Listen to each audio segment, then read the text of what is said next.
Abonnez-vous et cliquez aussi sur la petite cloche de notification pour ne rien rater de nos prochaines vidéos. N'oubliez pas de partager aussi la vidéo et de la liker. Afrique N24.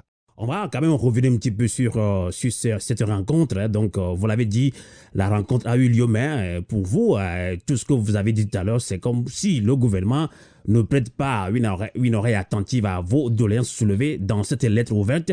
Et justement, beaucoup vous diront que le droit ne se dit pas dans un état de dictature comme le Mais, cas du Togo. Alors, on va relancer Komla voilà. Pogli en ligne Oui, depuis ici même en non, Suisse. non, Alors, Komla Pogli, vous avez écouté attentivement Maître Raphaël Kwandadjaré. On revient sur le thème du débat. Le gouvernement togolais exclut une centaine d'enseignants grévistes. Et cette sanction injuste va-t-elle attiser la grogne sociale? Vous parlez d'organisation, on ne s'organise pas. je suis d'accord avec mon compatriote Mandé Adjaré, qui est avocat de par sa profession, fait du juridisme. Mais le problème, c'est que le juridisme plat ne dit rien du tout à ce régime-là. Ce régime est là depuis 60 ans bientôt. Et on est là chaque fois à pleurnicher, à faire du droit.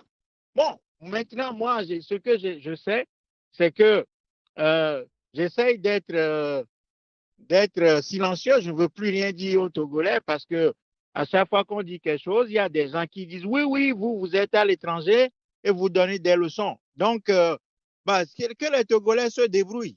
Voilà, tout simplement. Mais moi, je constate que ce n'est pas comme ça que nous allons arriver à vaincre ce régime en faisant du droit, en rappelant les tests constitutionnels, les tests de toutes sortes. Ça, c'est très bien. Sauf que ce n'est pas ça que la situation attend de nous, quoi. Donc, on peut s'indigner, on peut continuer. Si ça nous amuse, on peut continuer à faire ce type de débat.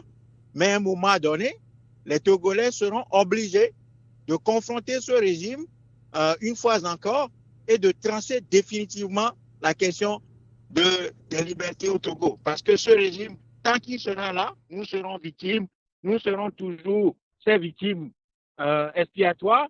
Et ce régime n'en a rien à foutre de nos discussions. Donc, à un moment donné, il va falloir travailler pour casser ce régime en place et commencer à bâtir un état de droit au Togo qui puisse garantir à chaque corps de métier les droits minimaux que les textes et les institutions requièrent. Donc, moi, je ne veux plus me mettre, ils ont à faire ce type de discussion où on condamne, on regrette, on déplore, on interpelle qui? Ce régime-là, vous vous rappelez des années 90, la grève générale, 9 mois, ça n'a rien changé. Le régime a viré les enseignants et les fonctionnaires qui faisaient la grève. Donc, ce régime, dans son ADN, il y a cette violence naturelle qui est là. Et donc, c'est à ça que nous devons nous attaquer et non continuer à faire ce type de débat, quoi. Moi, j'en ai assez maintenant de ça. D'accord, on peut comprendre votre indignation, mais on vous demandera que proposez-vous concrètement. Sinon, on pouvait aussi arrêter nos émissions sur radio à Canal K, comme si radio a voulu être comme la Pogli. Oui, c'est-à-dire que ce que je propose, et je le dis depuis 20 ans maintenant, c'est qu'à un moment donné, les Togolais doivent retrouver l'esprit du patriotisme, sortir des petites querelles entre associations et partis politiques, et puis bâtir une véritable organisation nationale, un véritable mouvement de libération nationale, pas dans le genre d'aller faire des manifestations dans la rue où on réprime cette manifestation avec des morts et après on retourne chez nous. Non, on s'engage dans une véritable révolution populaire et on détruit les bases de ce régime-là. Ça va coûter des vies humaines. Il y a le sang libérateur qui doit couler au Togo n'a pas encore coulé. Le sang coule, bien sûr, il y a de la souffrance. Mais dites-moi, dans l'histoire de l'humanité, quel pays a connu un régime comme celui que nous avons actuellement au Togo et qui s'en est sorti en faisant ce que nous sommes en train de faire, c'est-à-dire aller aux élections, appeler à des réformes institutionnelles, constitutionnelles, faire dans la pleurnicherie et puis rappeler les tests de droit à chaque fois. Oui, ça c'est bien de le faire. Mais à un moment donné, il va falloir forger les instruments, les outils pour confronter ce régime et le battre définitivement. Donc pour le moment, c'est ce travail-là que nous n'arrivons pas à faire aujourd'hui.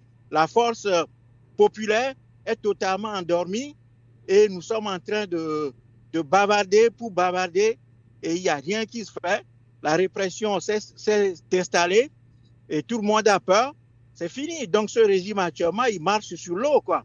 Donc à un moment donné, il faut sortir de ces débats-là et voir ce que l'histoire prescrit à des peuples dominés comme le peuple togolais actuellement qui ploie sous ce régime et ce régime qui va continuer son exercice sans aucune pitié, quoi. Donc ce régime continuera à agir comme il agit actuellement tant que le peuple togolais n'acceptera pas payer définitivement le prix de sa liberté en allant le confronter dans la violence libératrice qui est la réponse appropriée à apporter à ce régime et non à faire la politique telle que nous la faisons jusqu'à présent.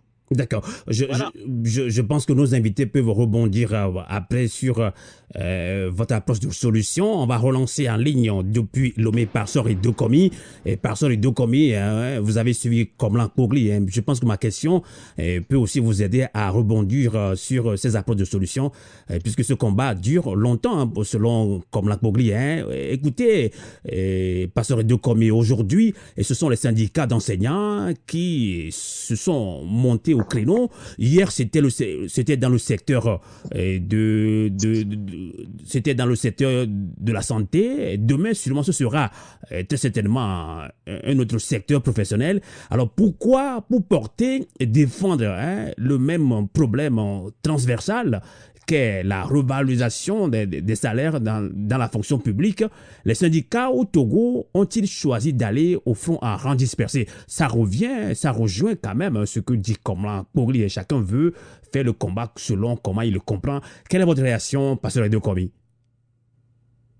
Oui, mais je crois quand même que nous devons le savoir que c'est ça, c'est cette manière isolée ou bien de manière sectaire, de manière régler les problèmes chacun à son niveau, qui nous amène, qui nous conduit jusqu'à la situation actuelle où il y a la léthargie totale.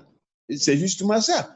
Parce qu'au moment où un secteur a un problème, on ne se met pas ensemble, il n'y a pas l'unicité d'action pour pouvoir trouver une solution, pourquoi pas, pour pouvoir arriver au bout, à la fin de la lutte. Bon, donc, je crois que fondamentalement, ce qui est là aujourd'hui, cela doit nous interpeller. Nous devons être interpellés. Pourquoi au niveau des organisations syndicales, au moment où c'était en train de porter une plaque revendicative quand même, qui est pour l'intérêt de tous les enseignants, on ne voit pas les autres s'associer pour pouvoir y arriver. Pourtant, les revendications, si jamais il y a eu satisfaction... Pasteur Dokomi, pourquoi vous allez continuer, désolé de vous interrompre, mais justement, vous êtes sur le terrain, on peut dire que vous maîtrisez bien le terrain, mobilisation, vous la connaissez également. Alors, qu'est-ce qui justifie qu'on a choisi d'aller au front à rang dispersé? Oui, mais souvent, ce qui va, il y a aussi les intérêts. Il y a aussi les intérêts. Les intérêts dont je parle, vous en savez. Même la mobilisation politique, ça a toujours échoué. Quand chacun veut faire à son niveau et surtout que l'autre dira que si ce n'est pas lui, donc les autres, on ne peut pas avoir gain de cause. Mais c'est toujours ça. Il n'y a rien de nouveau sous le soleil. C'est toujours ça. Et après les études, après avoir étudié tout ça là, on se dit, mais est-ce qu'on ne peut pas être ensemble pour la lutte? Mais c'est la question qu'on se pose. Pourquoi, justement? Donc, je dis que quand vous écoutez certaines organisations syndicales qui sont dans le secteur d'enseignants, mais vous allez vous mordre le nez, vous allez vous énerver. Ils ne sont pas d'accord avec le syndicat des enseignants du Togo. Oui, mais j'entends dire que la méthode du CET a été tellement trop violente, immédiate, il n'y a pas eu de concertation avec les autres. Pourtant, c'est les mêmes revendications. Bon, donc, quand vous les écoutez, c'est comme si même il y a des organisations syndicales qui sont créées qui sont à la cause du régime, qui sont à la cause, c'est-à-dire qui sont créés, qui soutiennent justement, qui sont là, parce qu'on ne peut pas comprendre que le secte qui soit à l'origine des mouvements que nous avons connus ne soit pas invité à la table de négociation, et que c'est les autres syndicats qui ont signé le mémorandum d'entente qui ont été invités. Puisque selon le ministre J.B. Baora, le CET, c'est un syndicat illégal. Oui, mais écoutez, je crois que nous tous, on a démontré que le CET, l'illégalité de CET, est un autre problème. Est un autre problème. Je peux intervenir? Oui, vous allez intervenir, mais on va laisser quand derrière revenir, vous allez prendre la parole. Même quand nous parlons de l'illégalité, aujourd'hui, le CET a une base. Le CET le syndicat des enseignants est représentatif parce que la grève a été largement suivie de Lomé jusqu'à Sinkassé. Bon, donc, est-ce qu'on ne peut pas dialoguer avec cette organisation syndicale? Ben, c'est ça. Bon, donc, moi, j'avoue quand même qu'on ne peut pas, on ne comprend pas même le gouvernement qui veut aller par force, qui veut toujours tabler sur l'illégalité, alors que même quand nous parlons de l'illégalité, ceux qui nous dirigent, ceux qui sont là, jusqu'à quand ils ont respecté la loi. Vous avez vu ce qu'ils ont posé comme, ce qu'ils ont mis en place comme code, le nouveau code de travail, justement. Parce qu'au moment où notre compatriote est aujourd'hui président, est aujourd'hui le premier responsable de l'Organisation internationale, directeur général de l'Organisation internationale du travail, je crois finalement que le syndicat des enseignants du Togo peut même traduire l'État togolais devant l'Organisation internationale du travail. D'accord. Comme la Kogi, vous voulez rebondir rapidement, après on donne la parole à Maître Raphaël Kwanda-Diaré. Oui, non, mais je voulais juste dire que l'illégalité, c'est le régime togolais. Et donc, étant donné que cette illégalité a la force et contrôle tout le territoire togolais, eh bien, cette illégalité impose sa norme.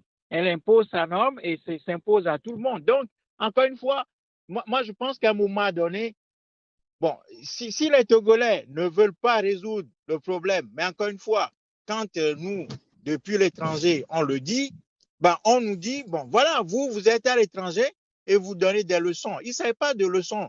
Il s'agit d'appeler les Togolais à l'intérieur à composer avec les Togolais de l'extérieur pour donner le coup de poing fatal qu'il faut à ce régime à un moment donné. Parce que là, nous voulons résoudre des problèmes qui sont des problèmes dictatoriaux. Disons, nous voulons résoudre des problèmes que nous avons en face de régime dictatorial par des moyens démocratiques. C'est tout à fait impossible. Donc, intellectuellement, nous pouvons faire ce type de débat, nous pouvons continuer à faire ce type de débat, mais pratiquement, dans la réalité, sur le terrain, il y a tout à fait un delta entre ce que nous disons, les grands principes que nous énonçons, et la réalité. Donc, je veux dire, à un moment donné, il va falloir que les Togolais résolvent le problème à la base. Le problème, c'est ce régime-là. Une fois qu'on va détruire ce régime, eh bien, nous pourrons évidemment recommencer par discuter de ce type de questions. Mais nous sommes en face d'une dictature les plus féroces au monde et nous voulons que ce régime se comporte de manière démocratique. Eh bien, c'est nous qui sommes en train de nous perdre du temps à nous-mêmes en faisant ce type de réflexion. Donc, moi, je dis simplement qu'à un moment donné, tous les corps de métier, de travailleurs doivent fusionner, agir au-delà des divisions partisanes et associatives et autres, et toutes les condamnations mises à côté pour poser la question de la nature de ce régime, ce qui fait que toutes les revendications, moi je suis syndicaliste de métier, mais vous ne pouvez pas discuter avec un régime qui n'a que comme réponse la violence et la répression. Ce n'est pas possible. Comment est-ce que dans ce contexte togolais, est-ce que le pouvoir ne fait pas sciemment d'utiliser ce système-là, diviser pour mieux régner, puisque les syndicalistes, ou bien les syndicats sont même divisés entre eux? Oui, mais c'est de bonne guerre. Ce régime, ce sont ses armes. Il utilise ses armes. Et ce régime s'en fout totalement. C'est-à-dire que ces gens, ce sont des autorités de fait qui sont là, ils n'en ont rien à foutre. Donc, ils peuvent de temps en temps essayer de résoudre tel ou tel problème, pas dans l'intérêt des travailleurs, mais c'est plutôt pour s'acheter la paix sociale à vil prix, pour continuer à exercer le pouvoir qu'ils ont capté. Donc, revenons à l'origine, aux causes fondamentales de la souffrance du peuple togolais, tout secteur confondu, et menons d'abord cette bataille-là.